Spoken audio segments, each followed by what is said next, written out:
Welcome back. Now, the EU is South Africa's largest trading partner, but a 10-year ban on the country's red meat imports remains in place. But the bloc says that it's open to receiving meat products from South Africa, granted that it meets required standards. Dewald Olivier, CEO of the Red Meat Industry Services, joins us now with more detail on what's at stake. Dewald, thank you for your time and good afternoon. Yes, good afternoon. Thank you for having me. All right, Dewald, maybe let's go back 10 years ago when this ban was put in place. What was the issue? At that stage, I actually went back and looked at some of the statements that was made at that stage. I think Minister Umar Peterson was still there at that stage. And it mainly surrounded or was supposed to, or with regards to biosecurity. It was foot-and-mouth disease all the way.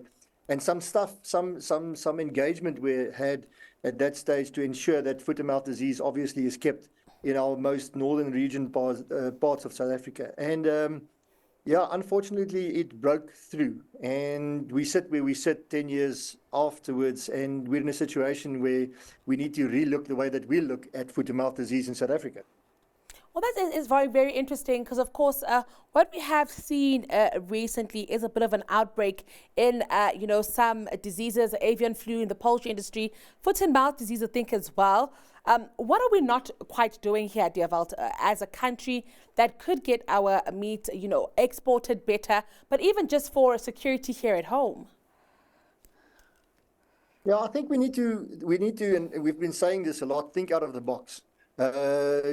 We are unique with regards to how we are set up within South Africa, I think from a socio-economic perspective. Leave all the biosecurity and we can do whatever we want from a veterinary and from an industry's perspective. But at the end of the day, we still have people that in our position that still wants to sell their cattle, sell their sheep and sell their goat.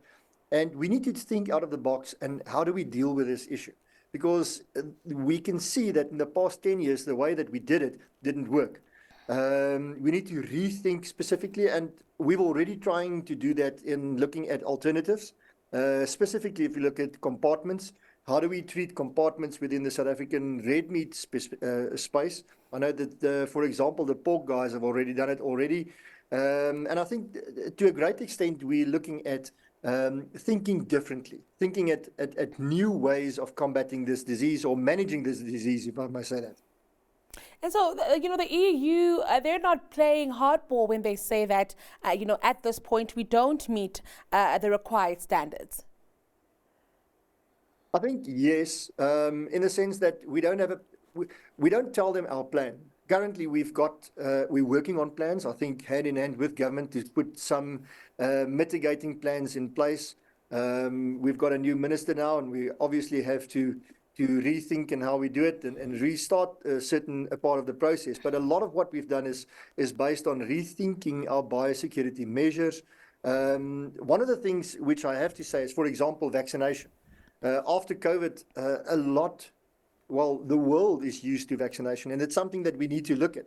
But it doesn't come easy, and it's not a straightforward thing to say you're going to vaccinate against foot-and-mouth disease, for example.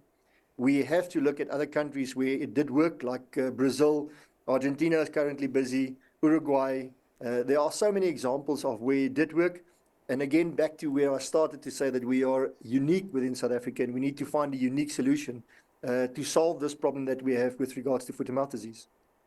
I must ask you, Dewald, but why aren't we doing it? It seems like, we have all the stakeholders well aware of the issues. The issues date back to 10 years. And so there's enough information even documented from back then. It is 2024. Why are we not getting on with it in terms of improving biosecurity, in terms of vaccination? Where is the bottleneck? I think if we talk bottlenecks, I think there's multiple bottlenecks. We need to understand that. I think, and I mentioned, for example, the socioeconomic issues that we've got.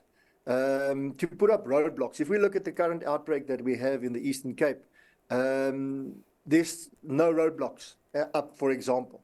We need to get the police or the defense force to put up roadblocks and assist us. But we need to understand that it's not going to happen in the current way that it's set up. We have to do it either ourselves or put other mitigating factors in place to ensure that the disease is not spread. Now, currently, what we did in the Eastern Cape specifically was to vaccinate. to try and stop the disease. But that's not good enough. Vaccination is only one pillar of what we need to do. We need to do more. And if we talk bottlenecks, I think it's to a great extent it could boil down to cooperation, to PPPs, to private-public partnerships working together hand in hand with government. We have not met that yet. And we're running towards that to say, how do we work hand in hand with government to ensure that this disease is not spread and that farmers are protected? Yeah, I was going to ask, we do have a new Minister of Agriculture. It hasn't been long, but of course I'm wondering if this might change the trajectory of the conversation, the pace of interventions being implemented. Is this a partnership that you as the red meat industry can see really advancing our cause for biosecurity for red meat in South Africa? Yeah, I think we need to build on what our previous minister, Didiza, left us. And I think there were a lot of good things that was left. Minister Didiza, now Speaker, actually left us with a agricultural and agro-processing master plan. If we build forward on that, because that is also a PPP, I think working with our new minister and his department can go a long way. However, we need to be pragmatic, go to the ground and do whatever needs to be done. I think what we mustn't do is sit in the boardrooms and think out plans and how to do it. That's been done. We need to get on the ground and start actioning these plans. Robust implementation of the plans already made. And so, Dewald, just before I let you go, that it makes sense if the EU says the ball is in our court, it is indeed in our court. Yes, and we look forward to show them what we've done. I think to a great extent we have now, the collaboration is coming. We are very excited about it, and I just referred to that. And we're looking forward to put on the table what we have. I think there's a new look with regards to how we're going to approach this with common sense. I think that's very important. We need to use common sense in applying it in sorting out this disease. Thank you so much for shedding light on this one this afternoon, Dewald. That was Dewald Olivier, CEO of the Red Meat Industry Services.